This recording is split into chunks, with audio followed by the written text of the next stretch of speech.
Welcome back to another ep of Cappy Hour. It is good to be here. Today I'm going to be discussing what I have perceived as the two sides of weed and my journey with it, because it feels like collectively we're going through a bit of a period of looking at our vices and our compulsions and just kind of reining them in, or just seeing what needs to be just tweaked. For me, for quite some time, it's been weed. I've been needing to reel that one in, and I don't think I really wanted to be honest with myself because I was gaining so much from it. So I thought I'd start with just a little bit of a backstory of how I started smoking and like what it did for me and why I was so drawn to it.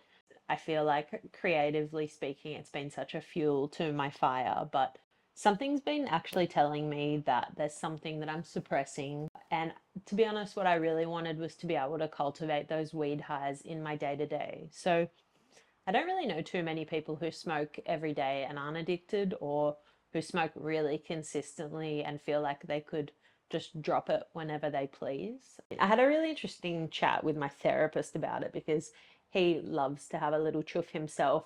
We kind of had the same sort of perceptions around it. So he saw it as having two sides, and this is something that I have also just picked up on just from analyzing myself. So I've put it into two columns just so we can go through it and maybe you can identify with these. So we'll call one side the positive side and one side the negative side. To me, the positive side is that it gets you straight into your heart, and it also gets you into your head in terms of creativity and creation and bringing things to life. And it is more of a feminine drug, so it's quite spiritual and brings you into presence. And I feel like it makes you appreciate music and nature so much more because it brings you just into this like beautiful presence. It sparks neural pathways in your brain, so that's pretty damn cool. Makes simple tasks really fun, like cooking or putting out the washing. It just adds a little bit of zest to those tasks that can seem mundane otherwise. Makes sex so much better. Basically just heightens everything. So yeah, I think that's why I gravitated towards it so much. But on the other side of the coin, some might see this as a positive, others might see this as a negative, but it does slow down your brain. So that can be really good for people who are pretty ADHD. They can feel like, oh, I can finally have a moment of reprieve.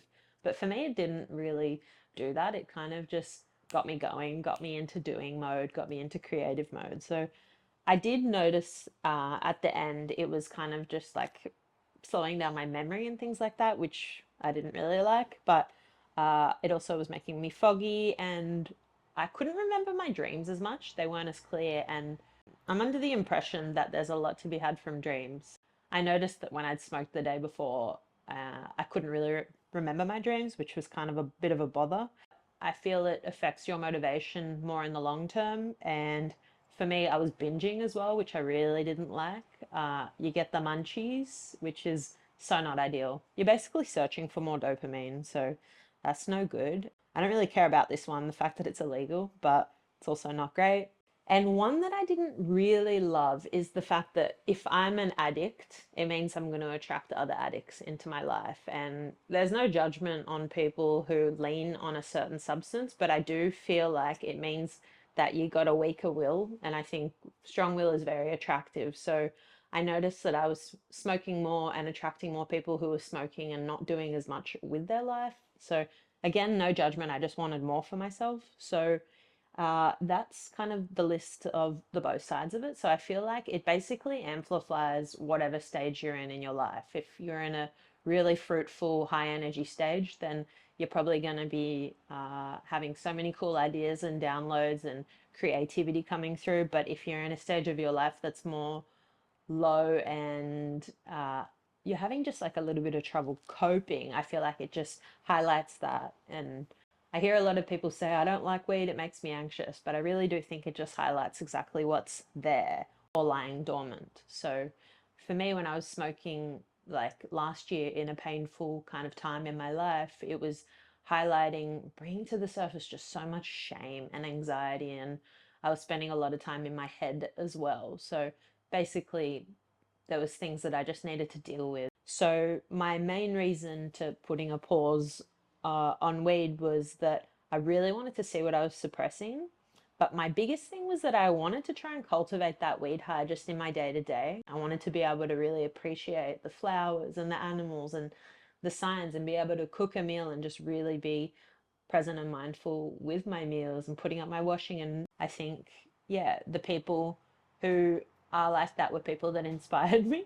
I'll go into the story of like my relationship with weed and how it started and how I came to the conclusion that I wanted to stop for this time in my life. I started smoking when I was probably 18, dipped my toes in the pond. I was like, this is cool, just did it recreationally. It didn't really do much for me. I was just like, could pick it up, could put it down. It didn't mean a whole lot. And then when I turned like maybe 26, I had this huge moment where I was smoking with a friend and I felt the parts of my brain changing. I felt like I could feel certain parts of my brain doing like turning on and turning off. And I just thought it was the coolest thing. And just my brain firing in a different way. And from then on, I felt like so much creativity came through. And that's why I got quite attached to it because I'd seen a side to it that I didn't even know was there. From then on, it was like quite a positive relationship. I wasn't smoking every day. I was just using it to enhance my life every now and then. And then I kind of went through a bit of a touchy period with a guy, and then it, looking back now, I didn't realize then, but it became a vice at that time. So I was smoking most days to not feel that sadness. And then I kind of put a pause on it again and just started using it recreationally again.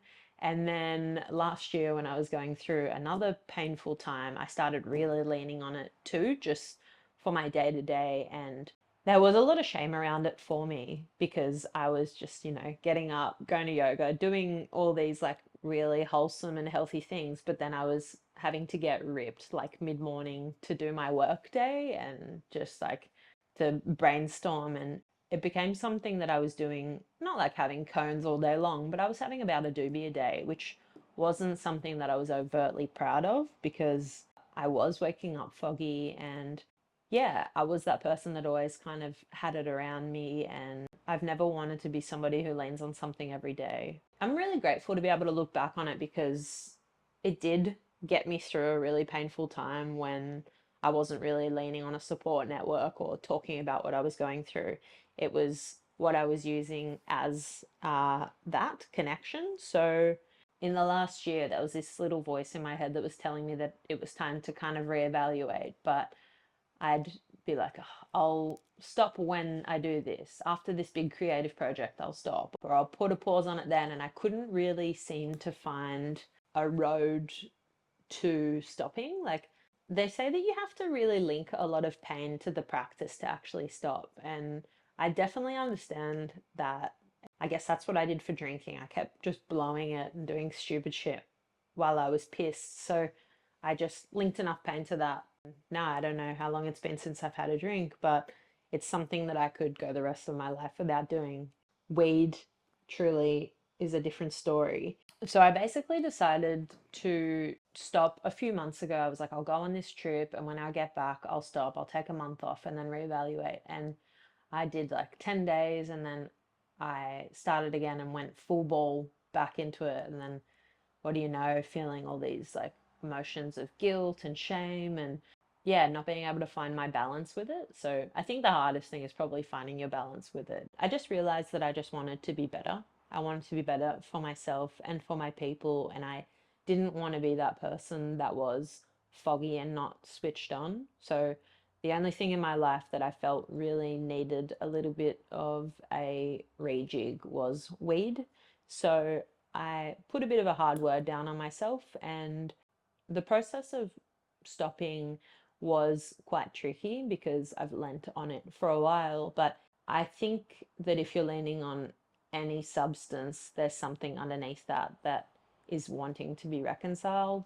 Well, that's just my experience with it. So it was quite tricky to stop because I didn't necessarily really want to, but I just knew that the time had come for me to stop if I wanted to arrive at the next version of Cab that I'd be more proud of. So, over the last couple of weeks of not having it, it's been quite an interesting thing just noticing the really subtle shifts that have come through noticing my dreams and noticing extra vitality, noticing my dopamine just like slowly, naturally rising, because you kind of smoke a doobie and your dopamine just goes bang. But dopamine is the molecule of more. So the more dopamine you're seeking, the more you're going to want. And that is a substitute for the joy of being in the future. I feel like my emotional regulation has been much more on point. I'm able to, when moments of resistance come through, I'm able to just kind of meet the issue with a lot more compassion, which is really cool because I'm someone who is very hard on myself. And I think a lot of the time people blame outside things, or they blame society, or the way the world works, or they blame this or they blame that. But I've definitely done my fair share of blaming in my time. But something about me that I really love is the fact that I'm not afraid to take accountability. I thought when I stopped, the shift would be something I'd notice so hugely, and that I'd just wake up and I'd just be this like super bright, happy human, and every day would just be sunshine and rainbows. And that didn't happen, which was almost disappointing at times. But then when I started looking for those small, subtle shifts, I really started to find them. So basically, I feel like I've noticed that I've been attracting a lot more people into my life that are on the same sort of path, people who are quite disciplined and quite locked in, people who are balanced as well, because that is that is the goal, really. My goal isn't to just be a full fucking saint. Like, I don't want that. I am not that. But I think what I would like to do is just come back to it like I started, which was with intention. I used to see it as such a sacred kind of thing. I'd, have my intention before smoking the doob, and then I'd create or write or make something. And then it just became like, I want to just get higher and higher and higher. I really like how my brain responds to it when I'm in a good place. So I am in a good place now, but I just want to see how far I can go and what I can do for maybe, say, 2 months, just to see how my brain responds to the break. Yeah, so far so good. Definitely have had my moments of, craving and whatever it may be, but I think allowing myself to feel pride every single day for having that discipline has been really cool, and having that will, which I'm always banging on about. It is also culturally something that's very shunned. Like, there's a lot of people around me who are very anti-weed, including my mum and my brother, which are people who I value a lot. I think I've listened a little bit to what they've had to say, but I've also had to just, you know, sit down with myself and just be like, what's my truth with this? Because if I'm listening to the really anti people or the really pro people who are super addicted, it's really not going to get me too far. And because the end goal is balance, I feel like, yeah, I'm just kind of tailoring this to suit me. So, yeah, it's been really cool. I'm looking forward to coming back to it as a new person with just like a stronger mind. I feel like we all kind of have our own little things that we deal with, even the people who you wouldn't think. It blows me away how many people are addicted to porn. It's social media, it's constantly checking that. Like my old housemate, his fucking screen time used to be like 10 hours a day. That shit just blows me away. And again, no judgment, but it's just like, I like to be able to put my energy here if I want it there, put my energy here if you want it there. And the thing with these compulsions or addictions is that it changes your state like this. So, in my opinion, you're kind of running away from something that wants to be looked at. For me, I'd feel like a little bit of sadness coming on, or I'd feel bored, which is not one that I love to admit, but it's one that I've gotten a lot more comfortable with. I have so much time on my hands because I work for myself, and sometimes I get a job a month, and sometimes I'm really busy with work, but a lot of the time I have time to just sit and be, and that can be quite uncomfortable. So I think a lot of people busy themselves with work or whatever it may be, but I didn't want that for myself. I wanted to just be able to sit and be present. And yeah, I found that all in all, becoming a little bit more saintly at this phase in my life has been very helpful. You have to be able to have that grace with yourself, enjoy and indulge, but you also have to be able to come back and just be disciplined enough to lock in again. That's the cool part about this life, is that you can create it just to suit you. So Yeah, I really don't want to be one of those people that shuns weed because I think it's a beautiful, beautiful plant. It's taken so much contemplation to kind of arrive at this stage in my life. And I read some books like Atomic Habits and listened to a lot of people talk about how to break certain habits. And they say, you have to change your language around it, you have to link a lot of pain to it. And I think that's very true.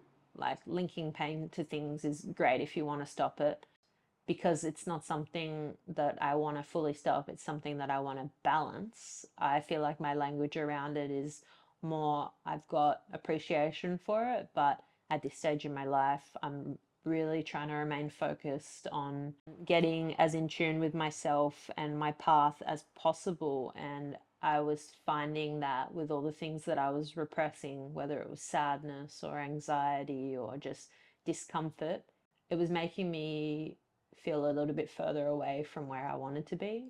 The last couple of months I've been experiencing, like, when I wake up, I feel discomfort.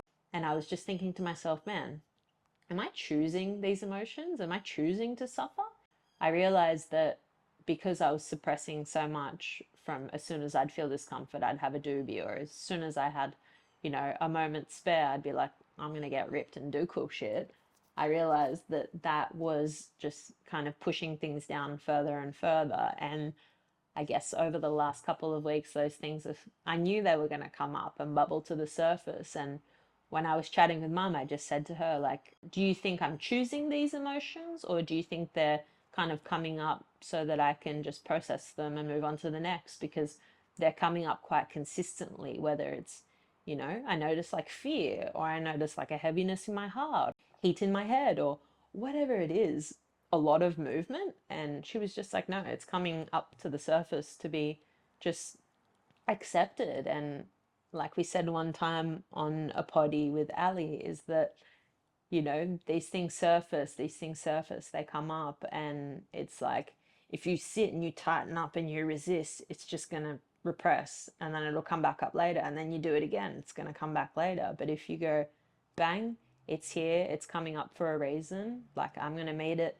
with softness and grace and curiosity, then it'll just dissipate. It becomes way smaller. And it's just such a cool concept. Like, now I feel like, because I'm through these practices rewiring my subconscious and feeling a lot more worthy, because I noticed that there was a lot of stuff that I hadn't looked at. I feel like yesterday a bit of sadness came up and I was like, oh, bit of sadness, and instead of being like, oh, I'm feeling sad, like I'm blocking up and what is this? And I thought I was done with this shit, and using my head, it's more just like oh, this is here. What's it trying to teach me? I wonder where this is coming from, but not feeling like I need to fix it with my mind. So, yeah, I guess I just wanted to make this episode for anyone that is struggling with something that they're doing in excess. I feel like a lot of magic comes from really practicing that will and just locking in and being like, I want to meet a new version of myself. I want to be better for myself, and I want to be better for other people. I don't want to be foggy. I don't want to be reliant on something.